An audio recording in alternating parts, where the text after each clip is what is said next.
कहते हैं कि सफ़र कदमों से नहीं बल्कि हौसलों से पार किए जाते हैं। और ये कहानी भी कुछ इसी प्रकार की है। इस कहानी में कुछ लोग प्लान बनाकर जेल से भाग तो जाते हैं, लेकिन उनके साथ में से सफ़र में ऐसा कुछ होता है कि उन्होंने अपनी पूरी ज़िंदगी में नहीं सोचा होगा। ये एक सच्ची कहानी है। वेल मूवी की शुरुआत में हमें एक आदमी को दिखाया जाता है। इस आदमी का नाम जानूस है और जो ऑफिसर इसको एक पेपर पर साइन करने के लिए कहता है। अगर इसने इस पेपर पर साइन कर दिया तो इसको जेल में डाल दिया जाएगा। जानूस कहता है कि मैं इस पेपर पर साइन नहीं करूँगा। फिर ऑफिसर एक गवाह को बुलाता है और उससे पूछता है कि तुम इसके बारे में क्या जानती हो। तो वो लेडी कहती है कि ये कम्युनिस्ट पार्टी से नफरत करते हैं और जो विदेशों में जाते हैं और वहाँ पर जासूसी करते हैं। इस बात से जानस को काफ़ी दुख होता है, क्योंकि जिसने इसके ऊपर झूठा बयान दिया होता है वो और कोई नहीं बल्कि इसकी पत्नी होती है। और इस बात से जानस को काफ़ी दुख होता है। हालांकि इसकी पत्नी भी मजबूर होती है, क्योंकि इन लोगों ने उनको मजबूर किया होता है ताकि वो इसके खिलाफ झूठी गवाही दे। अब इस बयान के बाद में जानस को 20 साल की सज़ा हो जाती है। वक्त होता है 1940 का और जानस को साइबेरिया की जेल में बंद कर दिया जाता है। वहाँ पर भेजने के बाद में जो सारे नए कैदी होते हैं उनको एक साथ इकट्ठा किया जाता है। फिर वहाँ के एक ऑफिसर इन सारे कैदियों को कहता है कि अपने आसपास देखो और इस इलाके को समझो, जहाँ हमारी बंदूकें, जहाँ कुत्ते, जहाँ आसपास की पहाड़ तुम्हारी जेल नहीं है, बल्कि पूरा साइबेरिया ही तुम्हारी जेल है। जहाँ तक तुम देख सकते हो, जहाँ तक तुम्हारी नज़र जाती है, हज़ारों किलोमीटर दूर तक फैला ये इलाका तुम्हारी कुदरती जेल है। और कुदरत कभी भी किसी पर रहम नहीं करती, और अगर कुदरत ने कभी भी किसी पर रहम भी कर दिया फिर भी तुम बच नहीं सकते, क्योंकि यहाँ के लोग ही तुम्हें मार देंगे। क्योंकि हर एक कैदी पर इतना नाम है कि उसके लालच में कोई भी कुछ भी कर देगा। मतलब कि इस जेल से भाग जाना नामुमकिन है। काफ़ी दिन बीतने के बाद में जानस के पास एक कैदी आता है और वो उसे रास्ता दिखाता है। वो कहता है कि ये भागने का रास्ता है और मैं कई दिनों से तुम्हारे जैसे साथी का इंतज़ार कर रहा था, कोई ऐसा जिसमें ताकत हो और भागने की साहस हो। जानस कहता है कि ठीक है, लेकिन हम जाएंगे कहाँ? पश्चिम की ओर तो जा नहीं सकते, क्योंकि वहाँ पर जर्मन हैं, इसके अलावा सोवियत हैं और पूर्व में भी सोवियत हैं। हमें दक्षिण की ओर जाना पड़ेगा, इसके अलावा हमारे पास में कोई रास्ता नहीं है। इसके अलावा एक और प्रॉब्लम होती है, जहाँ से बॉर्डर 1000 किलोमीटर दूर होता है और सर्दियों का वक्त होता है। वो कहता है कि हमें पूरी प्लानिंग करनी पड़ेगी, ढेर सारा खाना इकट्ठा करना पड़ेगा, फिर ही हम जहाँ से भाग सकते हैं। फिर कुछ दिन बीतने के बाद में से कुछ कैदियों को खदान में भेजा जाता है, जिसमें से जानस भी होता है। ये एक ऐसी जगह होती है जहाँ पर पोल्यूशन बहुत ज़्यादा होता है और वहाँ पर मौत के अलावा और कुछ भी नहीं होता। वहाँ पर जाने के बाद में जानस कहता है कि मुझे वापस जाना होगा। वो उस बूढ़े आदमी को कहता है कि जहाँ से बाहर निकला जा सकता है। जानस कहता है कि उसके पास एक प्लान है। तो वो बूढ़ा आदमी कहता है कि किसके पास प्लान है? जानस कहता है कि उसका नाम खबारोफ है।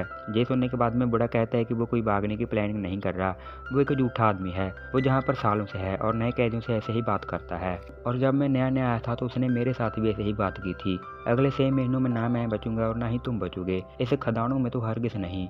लेकिन अगर तुम वाकई जहाँ से भागना चाहते हो तो मैं तुम्हारे साथ हूँ। जानस कहता है कि तुम मेरे साथ चलने के लिए क्यों तैयार हो? तो वो कहता है कि मैं तुम्हारी कमजोरी जानता हूँ और वो है इंसानियत। दरअसल जब जानस को इस जेल में लेकर आया जाता है तो उस वक्त एक बूढ़े का खाना उसके हाथों से गिर जाता है और तभी एक दूसरा आदमी उसे खाने के टुकड़े को उठा लेता है और उसे खा लेता है।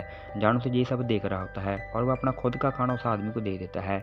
जिस आदमी ने उस बूढ़े का खाना उठाया था वो कहता है कि तुम जहाँ पे मरना चाहते हो क्या?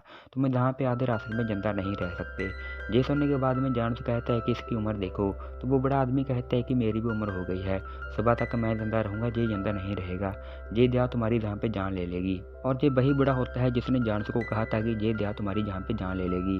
वो जानता है कि अगर मैं रास्ते में गिर भी गया, जब मुझे कुछ हुआ भी, तो जानस मुझे उठा लेगा। इसी बात से वो बूढ़ा जानस के साथ में चलने के लिए तैयार हो जाता है। साथ ही साथ वो उसके साथ में दोस्ती का भी हाथ बढ़ाता है। और फिर कई दिन बीतने के बाद में ये 7 लोग इकट्ठा हो जाते हैं जो कि जहाँ से भागना चाहते हैं। इनमें से एक आदमी होता है जिसको रात को दिखाई नहीं देता और एक रात तूफान काफ़ी ज़्यादा तेज़ होता है। जानस कहता है कि आज हमारा जहाँ से भागने का अच्छा मौका है और तेज़ हवा के कारण हमारे पैरों के निशान भी मिट जाएंगे और गार्ड्स को बिल्कुल भी पता नहीं चलेगा कि हम कौन सी दिशा में गए हैं।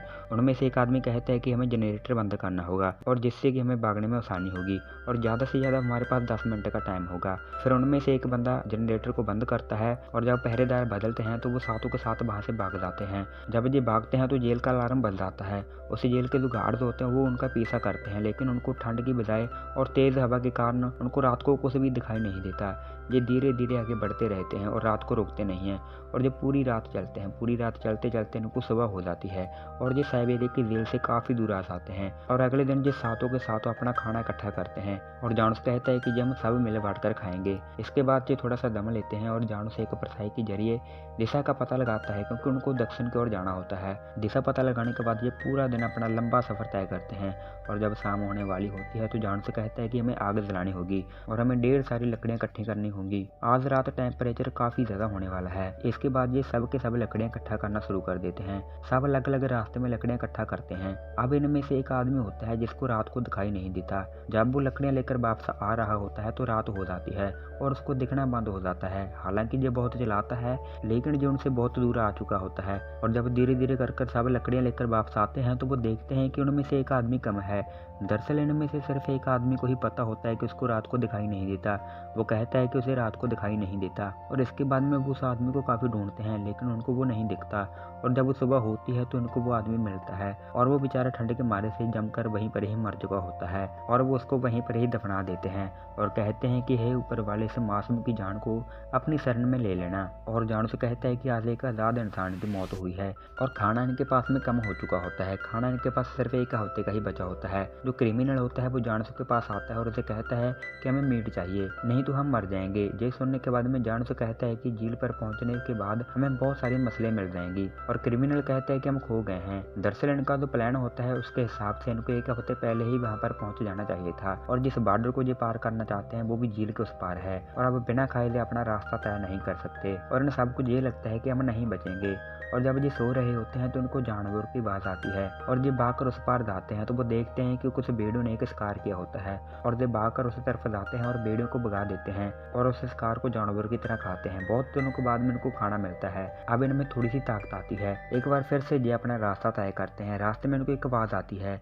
मिस्टर स्मिथ कहते हैं कि कोई हमारा पीछा कर रहा है और वो इन पेड़ों के पीछे है। अगर उसने हमारी खबर कर दी तो हम बच नहीं पाएंगे, क्योंकि हर कैदी पर बहुत बड़ा इनाम रखा होता है और ये नहीं चाहते कि इतना आगे आने के बाद में जिस दोबारा पकड़े जाएं, इसीलिए जो इसे पकड़ना चाहते हैं। इनका जो पीछा कर रहा होता है वो एक लड़की होती है। वो लड़की कहती है कि मैं जहाँ से भाग रही हूँ, मैं चाहती हूँ कि मैं तुम्हारे साथ जाऊँ। और ये सब मना कर देते हैं क्योंकि इनके पास में खाना बहुत ज़्यादा कम होता है और वो नहीं चाहते कि उनकी रफ्तार कम हो और इसीलिए वो उस लड़की को वहीं पर ही छोड़ देते हैं और अपना रास्ता तय करते हैं। और जब ये झील के पास पहुंचते हैं तो वो देखते हैं कि वहाँ पर एक जानवर दलदल में फंसा होता है और वो उसको मार देते हैं। अब इनके पास बहुत सारा खाना होता है, इसीलिए इनमें से एक वापस आता है और उसी जगह से उस लड़की को लेकर आता है और वो उसे अपने ग्रुप में शामिल कर लेते हैं। इस रात वो बहुत सारा खाना खाते हैं और बहुत महीनों के बाद में एक अच्छी नींद सोते हैं। फिर अगले दिन जो अपना सफर शुरू करते हैं और मंगोलिया के बॉर्डर पर पहुंच जाते हैं। अब तक ये 10,000 किलोमीटर का सफर तय कर चुके होते हैं। इस अनोखे सफर में इनको काफी मुसीबतों का सामना करना पड़ा। किसी दिन इनको खाना मिलता था और किसी दिन इनको भूखा ही सोना पड़ता था। और इस लंबे सफर में इन्होंने बर्फीले इलाके को पार किया, एक जंगल को पार किया। इसके अलावा अपना पेट भरने के लिए मरे हुए जानवर खाए और जहाँ तक कि इन्होंने एक कुत्ते को भी मारकर खाया। अब भी जहाँ पर किस्मत इनका साथ नहीं देती।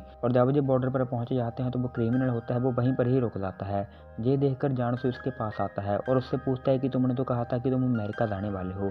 तो क्रिमिनल कहता है कि लेकिन अब नहीं, मुझे लगता है कि अब वक्त आ गया है मुझे और मेरे चाकू को अलविदा कहने का। फिर जानसू अलविदा करके हाथ मिलाकर अलग अलग हो जाते हैं। बॉर्डर पार करने के बाद ये मंगोलिया पहुंच जाते हैं तो वहाँ एक गेट पर ऑस्ट्रेलियन की फोटो लगी होती है और जो उस फोटो को देखकर समझ जाते हैं कि ये कम्युनिस्ट जहाँ पर भी आ गया है और ये कई महीनों से कम्युनिस्ट से ही बचते आ रहे थे। ये देखकर उनको काफ़ी दुख होता है और उसके बाद वो तय करते हैं कि अगर हम जहाँ रुके तो हमको दोबारा पकड़ लिया जाएगा, इसलिए हम सबसे पहले चाइना जाएंगे और चाइना से तिब्बत और तिब्बत से इंडिया जाएंगे, क्योंकि इंडिया में अभी ब्रिटिश का राज है और हम वहाँ पर जाकर सेफ हैं। और अब जी इंडिया जाना चाहते हैं और ये सफ़र कोई आसान सफ़र नहीं होने वाला। पता नहीं खाने को कब मिलेगा, पानी कब मिलेगा, इसके बारे में कोई पता नहीं है। इससे भी मुश्किल इनको हिमालय पर्वत पार करना होगा, जो कि बहुत मुश्किल है। तय करने के बाद फिर से ये एक बार अनोखा लंबा दर्द भरा सफ़र शुरू कर देते हैं और अब इनके सामने गर्मी और लंबा रेगिस्तान होता है और पानी की ज़रूरत इनको ज़्यादा होती है। इसी कारण से जो लड़की इनके साथ इनके ग्रुप में होती है वो बार बार बेहोश हो रही होती है, क्योंकि इनकी बॉडी को पानी की ज़रूरत होती है और इनकी हालत अब ख़राब हो जाती है। बीच बीच में दम लेकर जो अपना रास्ता तय करते रहते हैं। रेगिस्तान वाला इलाका था, इसीलिए इनको पानी की ज़रूरत ज़्यादा होती है। अब मिस्टर स्मिथ जानस को कहते हैं कि सामने बिल्कुल पेड़ हैं और हो सकता है कि वहाँ पर हमें पानी मिल जाए।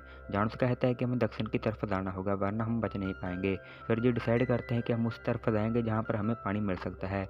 किस्मत इनका साथ देती है और वहाँ पर इनको पानी मिलता है। ये भागते भागते वहाँ पर जाते हैं और पेट भरकर पानी पीते हैं। इनको काफ़ी काफ़ी दिनों के बाद में पानी मिला था। कपड़ों को पानी से गीला कर कर अपने मुंह पर रखकर वो पेड़ों के नीचे बैठकर वहीं पर ही आराम करते हैं और अगले दिन जो अपना सफ़र शुरू कर देते हैं। इनके आगे का बहुत लंबा रेगिस्तान होता है और इनके साथ जो लड़की होती है वो बार बार बेहोश हो रही होती है और जब जो उसके पैर देखते हैं तो उसके पैर पूरी तरह से सूज चुके होते हैं और अब वो इस लंबे सफ़र को ज़्यादा वक्त तक सह नहीं पाती और इस सफ़र में उसकी मौत हो जाती है और वो उसको वहीं पर ही दफना देते हैं। हालांकि उनको काफ़ी दुख होता है क्योंकि वो इनके साथ में काफ़ी घुल मिल चुकी थी और कुछ दूर और जाने के बाद में एक और आदमी की मौत हो जाती है और अब ये 4 बजते हैं। इनको भूख लगी होती है, प्यास लगी होती है और इसके बावजूद भी एक लंबा सफ़र होता है और अब तक ये 5,500 किलोमीटर का सफ़र तय कर चुके होते हैं और चलते चलते ये रेगिस्तान वाले इलाके को पार कर लेते हैं और एक रात को मिस्टर स्मिथ की हालत काफ़ी ज़्यादा ख़राब हो जाती है। मिस्टर स्मिथ जॉन्स को कहता है कि कहा था ना कि तुम मेरी मदद ज़रूर करोगे, मैं तुम्हारी इंसानियत जानता था, कब तक मुझे ऐसे ही साथ ले जाते रहोगे, मुझे यहीं पर ही छोड़ दो। और हम में से कुछ लोगों के लिए मौत ही ज़्यादा थी। इसके बाद जॉन्स कहता है कि फिर तुमने अपने आप को मारा क्यों नहीं। फिर मिस्टर स्मिथ कहता है कि जिंदा रहना एक तरह का विद्रोह था, मैं खुद को सजा देना चाहता था। दरअसल इसका जो बेटा होता है डेविड, उसको ये रसिया लेकर आया था। वो कहता है कि जैसे तुम्हारी पत्नी के साथ उन लोगों ने अत्याचार किया और तुम्हारे खिलाफ झूठी गवाही देने को मजबूर किया, वही सब उन्होंने मेरे बेटे के साथ भी किया था। जॉन्स कहता है कि मेरी बीवी अभी जिंदा है और वो मरी नहीं है और मैं नहीं चाहता कि वो तुम्हारी तरह पश्चाताप करे, इसीलिए मैं उससे मिलना चाहता हूँ और मैं जानता हूँ कि उसने जो भी मेरे खिलाफ झूठी गवाही दी थी उसके लिए वो खुद को दोषी समझ रही होगी, जिस तरह से तुम समझ रहे हो। अगले दिन वो वहाँ से निकल पड़ते हैं और कई किलोमीटर का रास्ता तय करने के बाद वो ग्रेट वॉल ऑफ चाइना पहुंच जाते हैं और वो चाइना नहीं रुकना चाहते क्योंकि चाइना और जापान के बीच में जंग चल रही है। ग्रेट वॉल ऑफ चाइना पार करने के बाद एक बार फिर से उनके सामने एक बर्फ वाला इलाका आता है और वो बड़ी मुश्किल से तिब्बत पहुंच जाते हैं और तिब्बत के लोग उनका स्वागत करते हैं और उनको खाने के लिए खाना देते हैं और तिब्बत के लोग उनको कहते हैं कि अब ठंड बहुत ज़्यादा है और अगर तुम तूफान में फंस गए तो तुम्हारी मौत हो सकती है, इसलिए तुम हमारे साथ रुक सकते हो, जब ठंड कम होगी तो तुम जा सकते हो। जॉन से जहाँ रुकना नहीं चाहता, वो कहता है कि मैं चलता रहूँगा। अब इनमें से जो मिस्टर स्मिथ होता है वो वहीं पर ही रुक जाता है और अब ये तीनों आगे बढ़ते हैं। ये इनके लिए बहुत मुश्किल होता है और पहाड़ों को पार करने के बाद ये इंडिया पहुँच जाते हैं और इंडिया के लोग इनका बहुत अच्छे से स्वागत करते हैं। इन लोगों को अपना सफ़र पूरा करने में 6,400 किलोमीटर का सफ़र तय करना पड़ा। इस सफ़र में आधे मर जाते हैं लेकिन कुछ मौतों से लड़कर इंडिया पहुंच जाते हैं और अब सबका सफ़र खत्म हो जाता है लेकिन जॉन्स का नहीं। जॉन्स अगले 50 साल तक अपने घर नहीं जा पाया क्योंकि उस वक्त पोलैंड आज़ाद नहीं हुआ था और अगर इसी बीच वो वहाँ पहुँच जाता तो उसे दोबारा पकड़ लिया जाता, इसीलिए वो 50 साल तक इंतज़ार करता रहा और जब 1989 को पोलैंड आज़ाद हुआ तब कहीं जाकर जॉन्स को अपने घर में जाने का मौका मिला। जॉन्स अपनी बीवी से पूरे 50 सालों के बाद में मिलता है, इसीलिए वो गले लगकर बहुत ज़्यादा रोते हैं और इसी के साथ ये कहानी खत्म हो जाती है। ये कहानी 1939 वर्ल्ड वार 2 के दौरान की है। उस वक्त पोलैंड के वेस्ट पर हिटलर ने कब्जा कर लिया था और पोलैंड के ईस्ट पर स्टेलियन ने कब्जा कर लिया था। इसी बीच स्टेलियन ने पोलैंड के बहुत सारे लोगों को बंदी बना लिया था और जॉन्स भी उनमें से एक था जिसकी कहानी अभी आपने सुनी है। आई होप आपको ये वीडियो अच्छी लगी होगी। आपके लाइक और प्यार भरे कमेंट्स का बेहद शुक्रिया। मिलते हैं अगली शानदार वीडियो में।